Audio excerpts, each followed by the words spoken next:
Hello folks, and welcome to Almost Solitaire.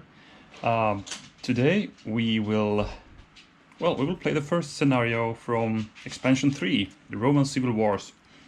So we're kind of entering another era in the history of Rome here. You haven't really seen any major civil wars, scenarios up till this one, which will be, let's see, where is it? Here we go. Colline Gate, 82 BC.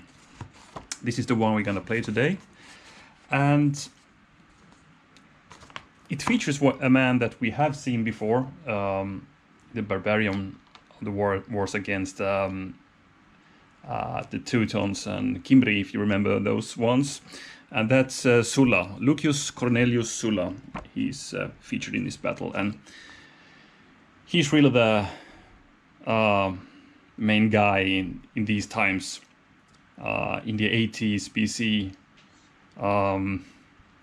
as Sulla was, well, he had a impressive military career. He had an impressive and fantastic political career, right? And even though he started from very, modest origins, or not origins, he was born into a real great family, a noble family, so no problem there, right? So he had the name to do a career, basically.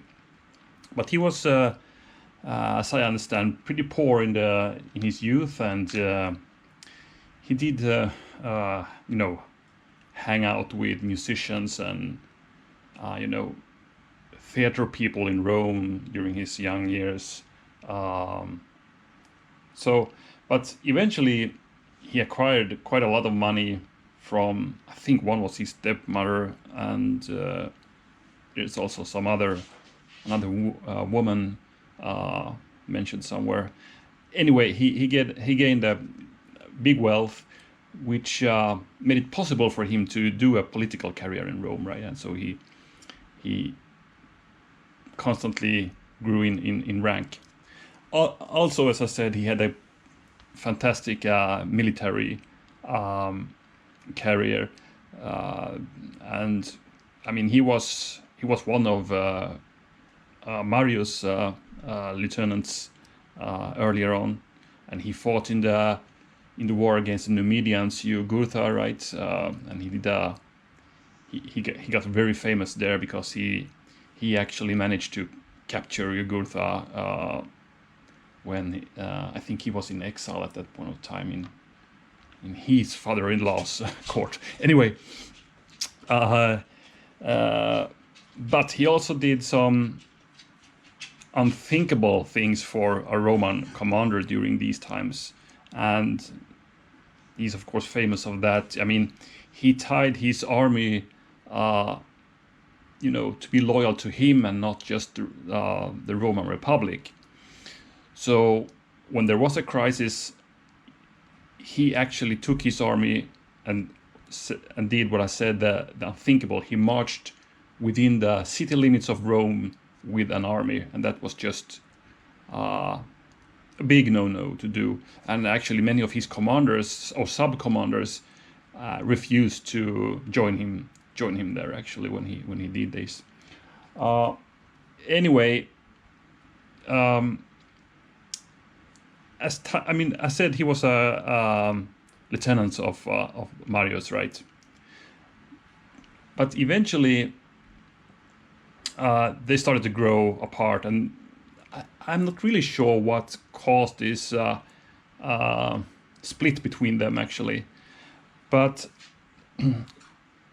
of course, one dimension of this is that Sulla, as he said here, he became the leader of the Optimates.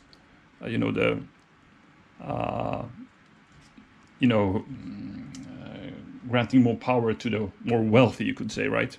And Gaius Marius, he was leading the faction of the Populares, or the People's Party in Rome. So they became opposite in political thinking and parties here. And that's of course one of the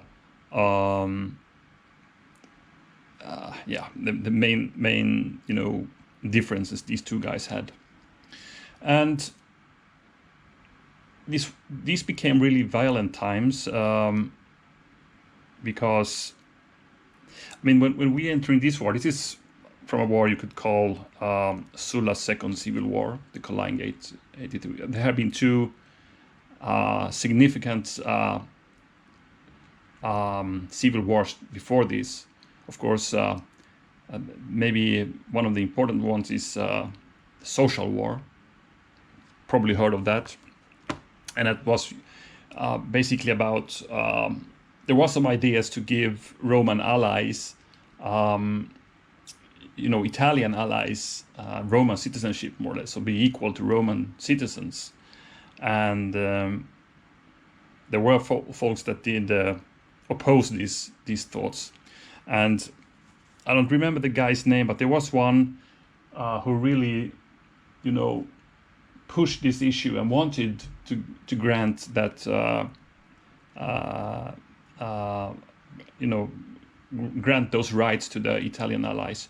But that he got murdered, and that did actually pretty much inflame the whole thing, and which led to the Social War, where the Samnites, which it's important to mention it here because the Samnites is featured in this battle we will play, but they were one of those people who should, get granted these rights of the Roman citizenship.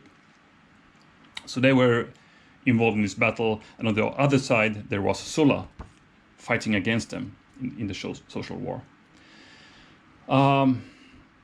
Sulla won, and or his side did win the war, and between here, the gap between the optimates and populares just grew, right? So but things were going well for Sulla basically, and if we fast forward a bit, at one point of time, when the optimates were in control, I mean the control was shifting, and it was more and more violent before these events that led to this battle and this war, Sulla's second civil war. I mean, when the Marians got in control of Rome, they murdered optimates and guys who were on Sulla's side here. They murdered basically those guys, and it was extremely violent. But the opposite was also true, and Sulla went over to Rome, I think at least twice with the army to gain control again of Rome for his cause. And again, there were, violent riots and killings. And even once, I think Sulla had to hide himself in actually Mario's house, which is pretty ironic, but because he was hunted by people, the populares. Anyway, at one point of time, Sulla, when he had gained control in Rome, all was good. Marius was exiled far away. And there was other wars to tend to, right? So one of the big ones was the wars against Mithridates of Pontus. And Sulla was sent over there with a big army to handle that situation. He was there, and he actually also did a lot of warring in Rome. He's also famous for storming and sacking. Actually, there was some sapping also. They did. Okay, this is a side story now, but he gained control of Athens, who was ruled by a dictator or tyrant is the correct name, I believe. A tyrant who opposed Sulla, actually, and the Romans. So he did besiege Athens.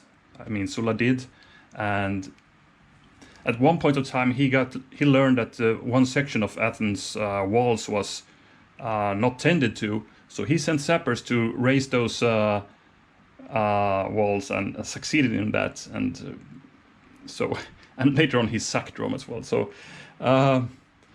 so lots of things happening. Anyway, he was in the war against Pontus further east, and during that time,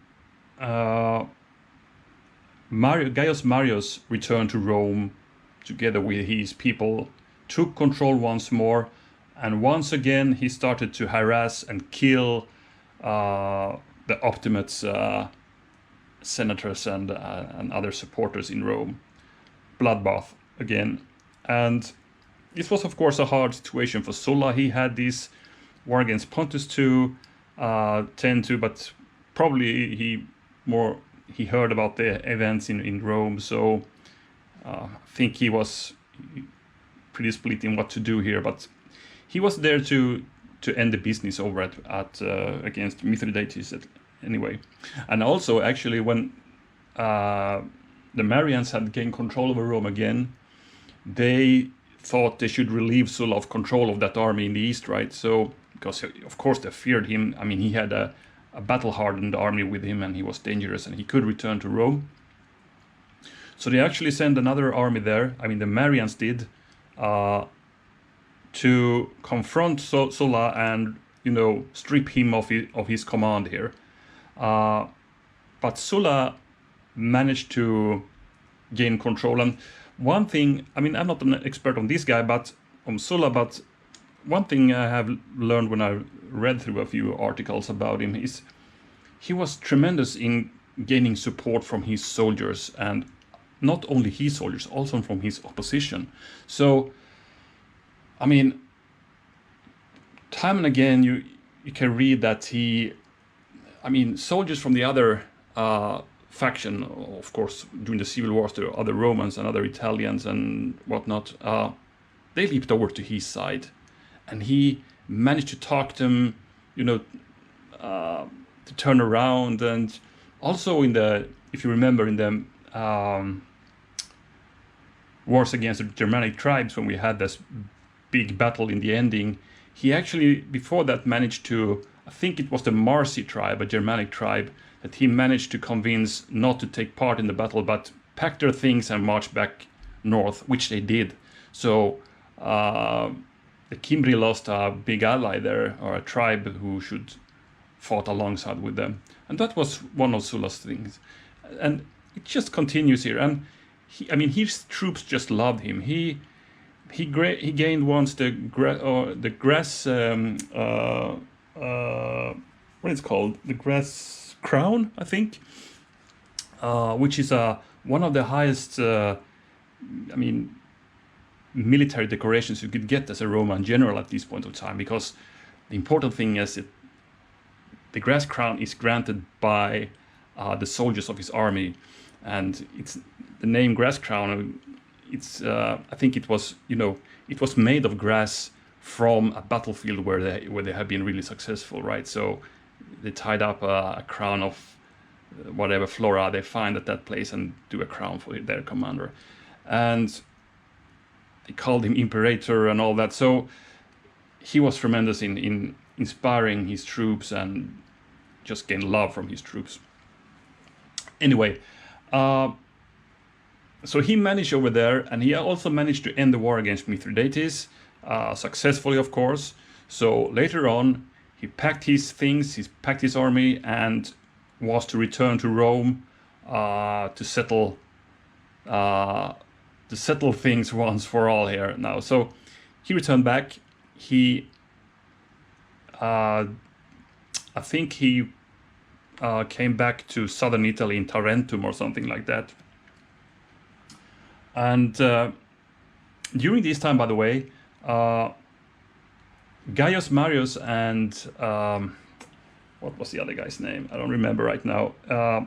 But Gaius Marius actually got to be a consul during this year, but he died just I think it was within weeks after he has been appointed consul.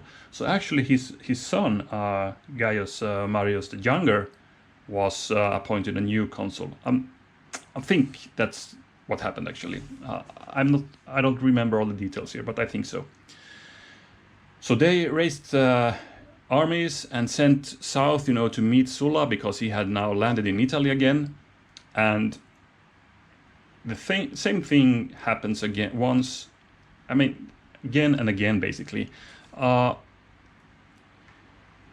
troops on the other side just put down their weapons and join Sulla's ranks. Of course, there was quite a few battles as well. And one thing that is really common to this war is that Sulla is pretty much winning them. Not only Sulla himself, but also his lieutenants and he split up his army into several ones. So, but the thing is, they pretty much win each and every battle all the time. So the Marians just have a defeat after another during this war. So slowly but surely, Sulla is marching north towards Rome, battling his enemies, and he's also meeting Gaius Marius the Younger in battle. Of course, Sulla wins that battle.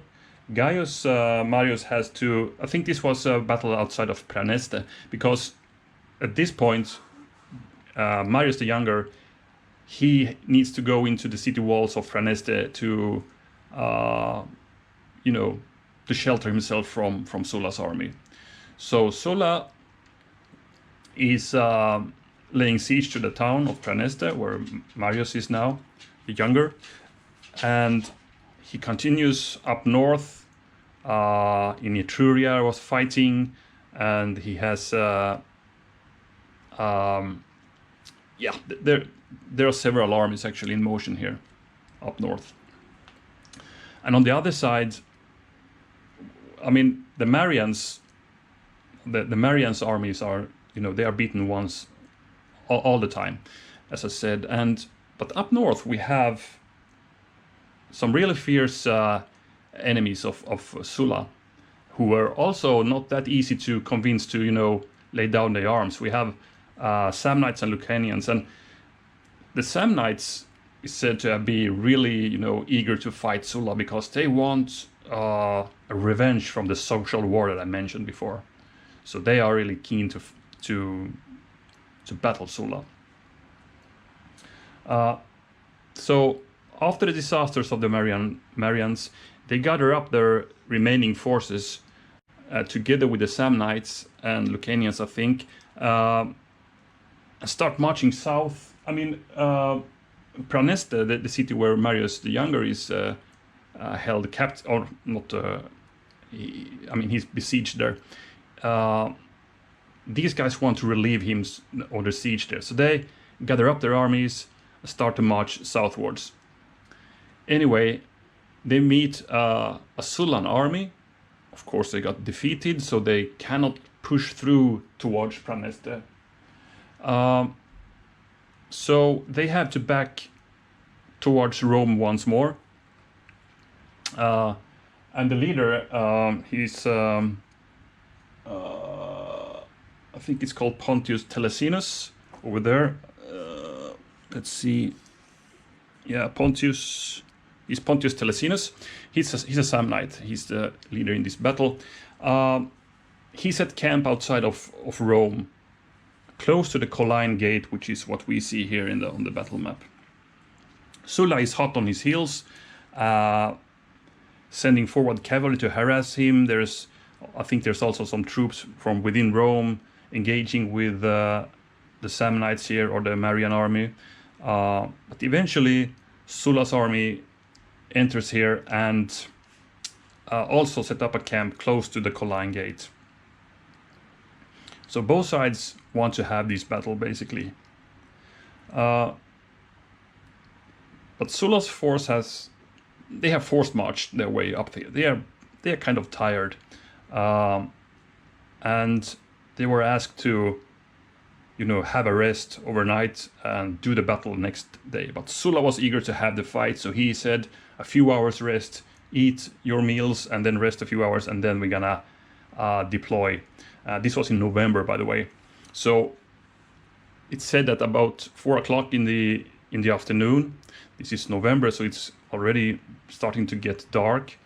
Sulla is arraying his force. The Samnites has also arrayed their force over there. and the battle begins. Probably Sulla's forces was a bit tired as well, as I said, so they got really hard pressed, especially on the right hand side here. So Pontius did advance, pressing back the what is called the Romans towards the city gates or on the city walls. And I'm not sure if it's true, but it said that the retreating Romans were not allowed to enter the city, so they pretty much literally had to fight with their backs against the walls. So it's a crisis going on here. So Sulla, he went with his, well, I don't know if you call it reserves, but himself and some fresh troops, I guess, to the left to relieve the situation. But it was desperate. Soldiers were fleeing, a lot of them were killed, they were disorganized and all that. So, and the Samnites just pressed on. At that point of time, word came from Crassus, who held the right-hand flank, who said he has routed his enemies. So, a sign of good luck coming from the right-hand section here. And that inspired Sulla and his forces, because Sulla, of course, told his men what happened here, so they were close to victory. So he managed to do a counter-charge here. And I'm not sure, but probably we also got some reinforcements from the right. One could believe that, at least. So the battle actually raged on during the night, the whole night, and it was not until the next morning, early morning, that the Samnites were routed, and Pontius was killed along with other leaders of the Samnite or Marian army here. So, and actually, later on, Sulla, of course, went south again towards Praeneste, continuing his siege of Marius, and he held the head of, I think it was Pontius, in a big, spear around the city walls, so the defenders could see it. So there was no hope anymore for anyone to come and relieve the siege. So they gave up. Marius hid himself in some sewers or something in the city sewers, but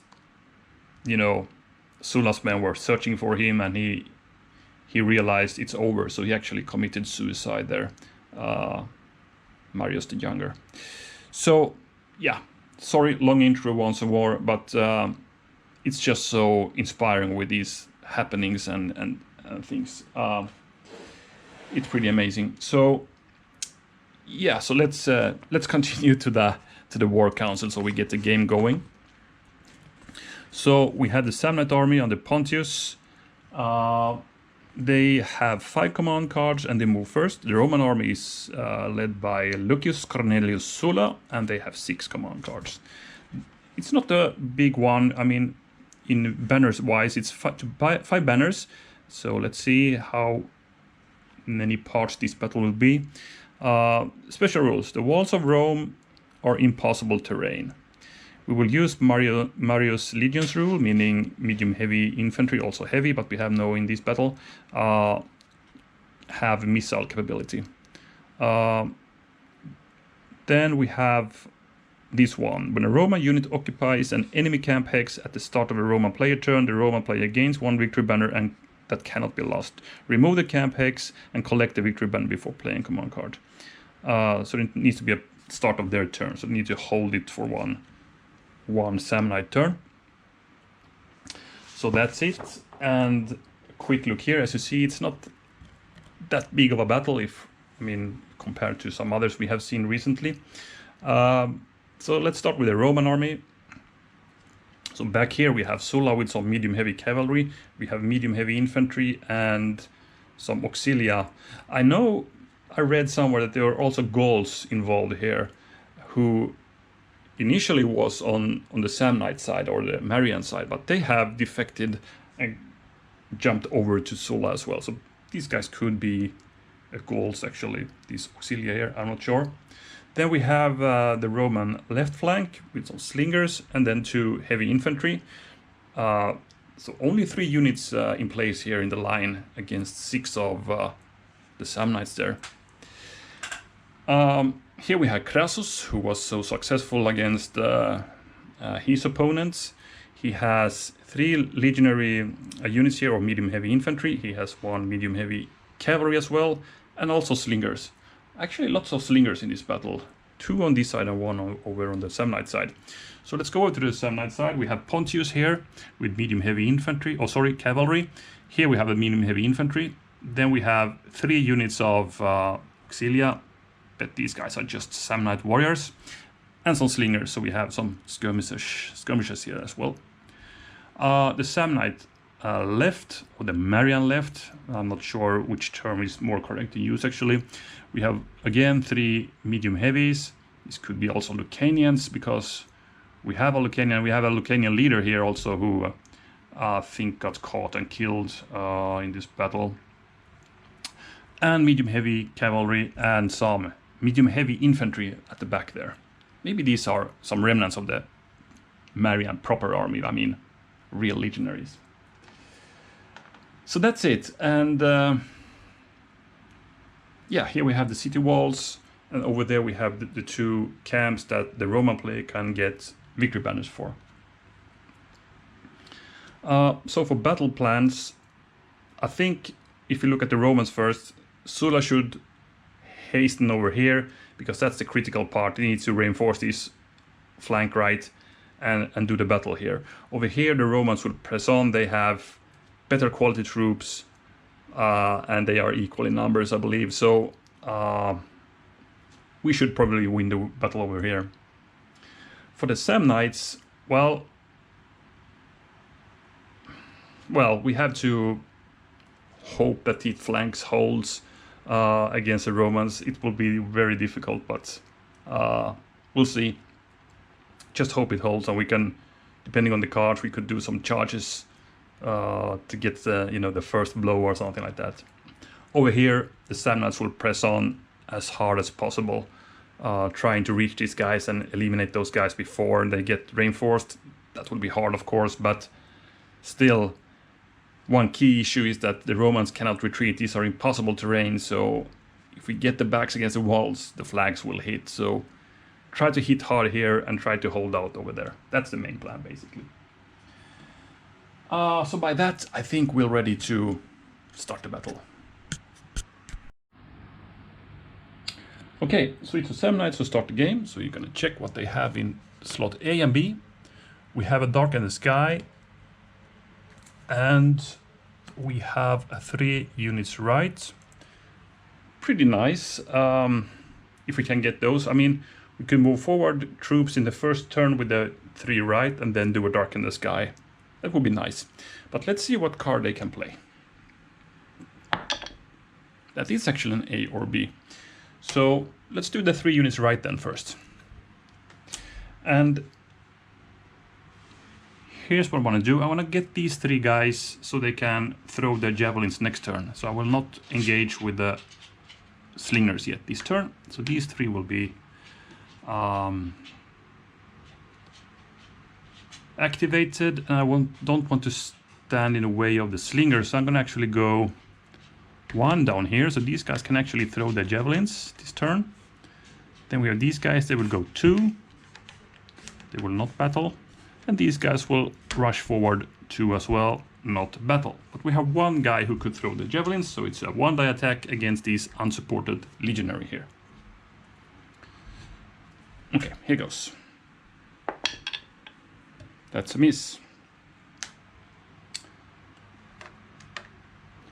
Replace the card. Then it's the Romans. Light troops. 3 in the center. And in the B slot we find an inspired left leadership. Okay, so no one on the left yet, but I guess Sulla will be there eventually. But let's see what the Romans can play then. That's actually a C, D, or E, so we're gonna reveal the last 3 cards. We have a mounted charge. We have 1 who could reach them, but it would be nice to get Sulla's cavalry into action before we play it. We have 2 right, and another light troops. Okay, so bad thing is we don't have really anything to... Or we should press on with Crassus perhaps. That's too right. Or we could do the light troops. Maybe we should do the light troops this turn. Up to 6-1, just, you know, to start with some lighter action. I mean, we have a good bunch of light troops who could, or actually 2 of them who could attack already this turn. And I'm also gonna bring my Auxilia up to reinforce the flank here. So for movement, these guys will rush forward to hexes, no battle. And then we're gonna fire twice. So let's start on maybe with these guys. Who should I pick? I think I'll pick these guys. No support there. 2 dice. 2 reds is a miss. Then with the other one who can reach those guys. So it's 2 dice against that Lucanian Auxilia. A miss there as well. So no good skirmishing here from the beginning, but I'm happy I got some reinforcements to my main line here. Over to the Samnites again. That's a C or lowest order count. So basically it needs to be the C because the Dark in the Sky we cannot play now. So, line command. It is. I think I want to... this is hard. So we could play these 3. We could throw a lot of javelins, or we could engage even.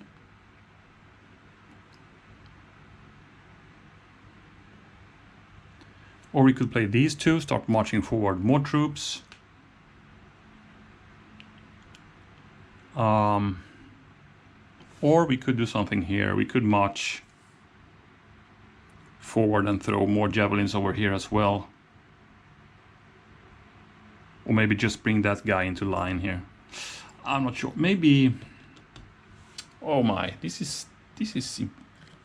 I'm gonna roll for it. 1, 2... We're gonna be more aggressive and activate those guys. I mean, the line command it must be that card. 2, I'm gonna actually, 1, 2, 3, 4, I will order these 2 guys, march forward with my legionaries and maybe sidestep with those guys and then do some slinger attack. If we get 5, 6, I wonder if I dare to go forward 1 step. I don't think I do actually. I think I'll leave those guys actually and play it here. So it's 1, 2, 3, 4, 5, 6. It's a 4. So I'm gonna actually do these 2 with the line command. So the slingers will step here and these guys step forward. And these guys can now fire against one of these targets. I think I take the Auxilia who is not supported, so I roll 1 die and that's a miss. Skirmishing is not effective in the initial stages of this battle. Replace that 1 and we're off to the Romans again.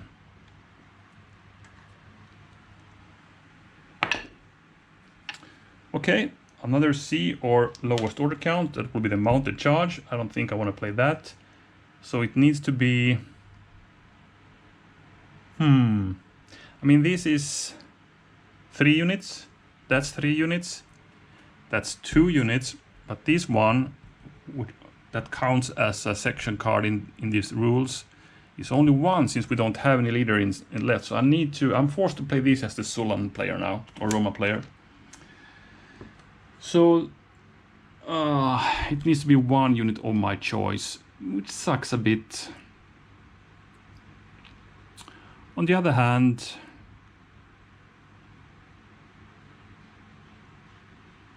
I could order up Sulla now, and we are ready for a mounted charge next time. Let's do that. So Sulla will march forward, 1, 2, 3. joining the ranks here. And that's all. Okay, it's the Samnite player. That's an A or B, so it could be the Dark in the Sky now. Let's see what B card holds first. It's a heavy. Oh, there's no heavies here, so that's a 1 unit of my choice. Okay. Now, let's do the Dark in the Sky now. Because we have quite a lot of troops that could fire now. So, no movement, only battle. So these guys will now throw their first set of javelins. That's 1 hit. First blood in this battle. That's Roman blood. Second, same target. Nothing. These guys, they pick the same target actually. Nothing. Second attack, same target. A flag. 1, 2. They need to go 2 hexes, but they cannot, so they lose 1 block more. Pretty good. Then we have these guys. They will attack here. That's a hit. Ah, this is dangerous for the Roman player. Second, same target. Another hit. These guys are going down. Because we still have the slingers who also will target that same unit. First one, nothing. Second one, nothing. Okay. Well, that did hurt the Roman player. That did hurt. For sure. These are valuable troops in this battle. Okay, Romans.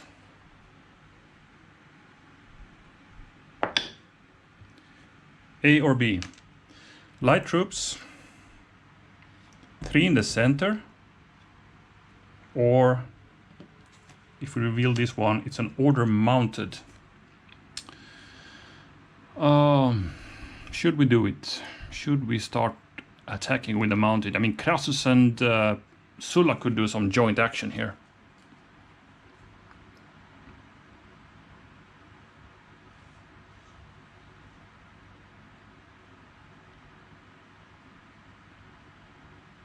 I think I might as well.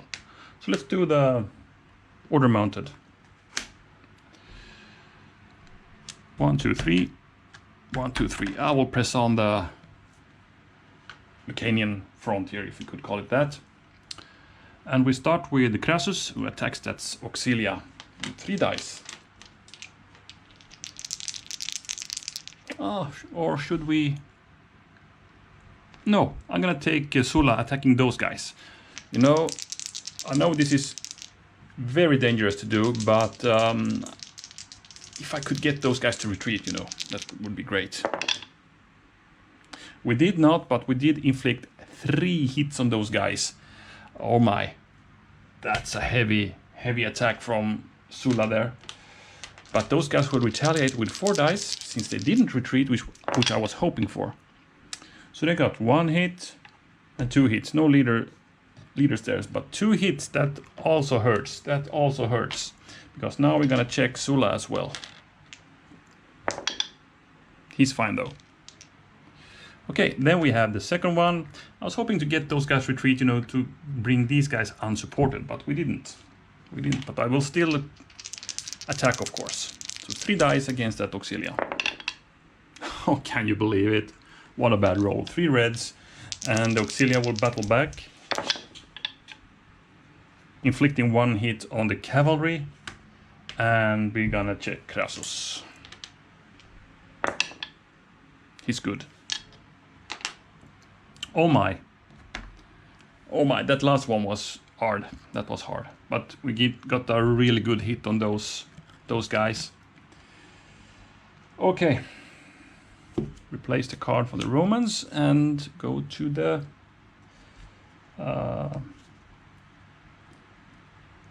Samnites.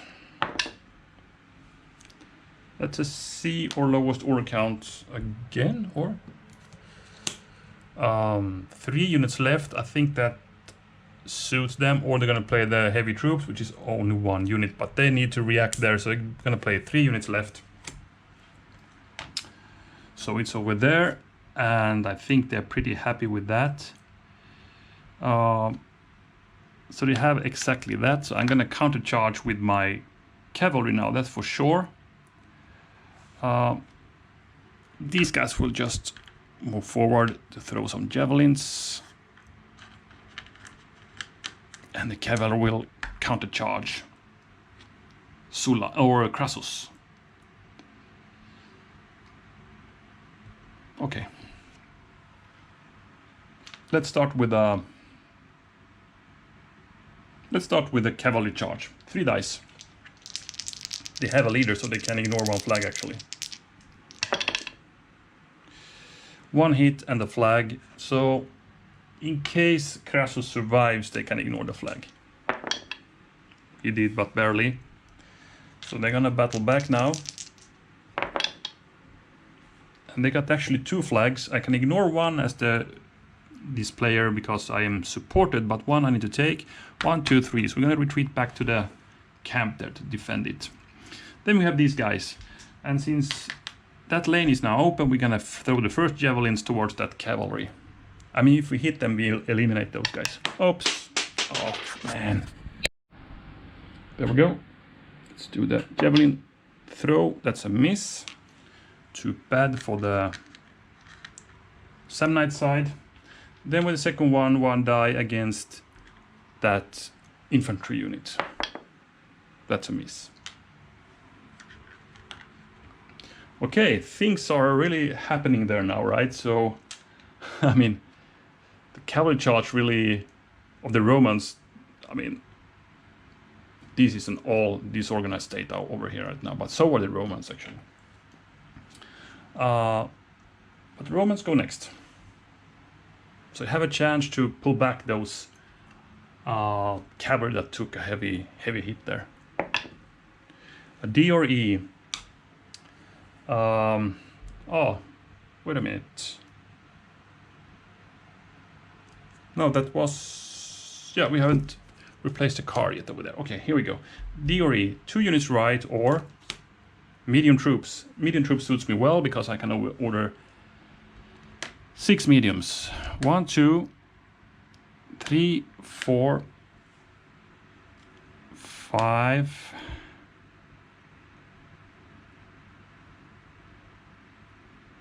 One more. Should we go in and attack?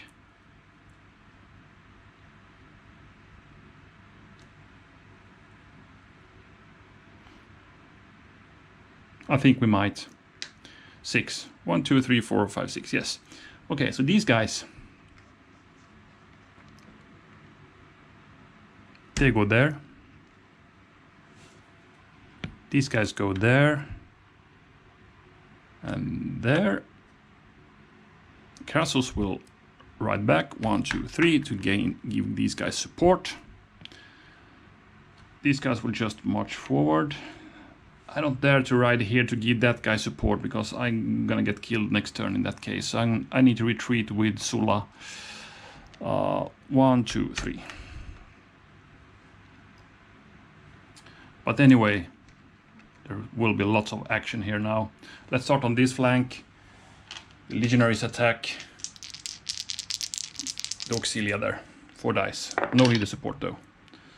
And that's bad, because we only got 1 hit, and they are supported, so they ignore that flag. And battle back with 3. Those Samnites are hard, but they don't have any leader support either, so they actually missed the legionaries completely here. But now comes the dangerous side for the Samnites. Let's start over here. 4 dice, or maybe start over here actually. 4 dice on that guy, and now we have leader support. That's 2 hits and a flag. These guys need to retreat and cannot battle back, and I will march in here. Second one. 4 dice. 2 hits thanks to the leader support, but those guys are stubborn, they don't retreat. So they're gonna battle back with 3.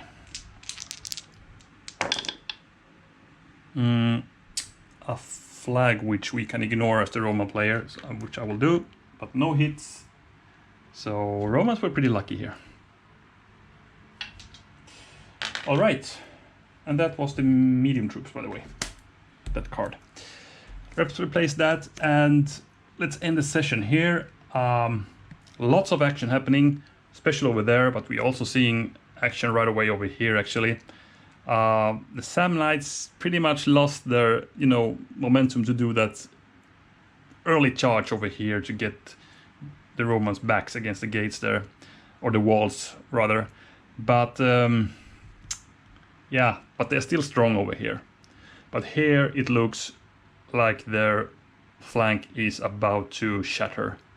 I mean, the Romans could win the game more or less over here. They have lots of weak troops to pluck. But the Samnites will go next during the next section. So we're going to see how that goes, actually. And no victory battles dealt as of yet. So this is an open match still. Okay, that's all. So thank you, everybody, for watching, and see you in part 2 of the Battle of Colline Gate. Bye-bye.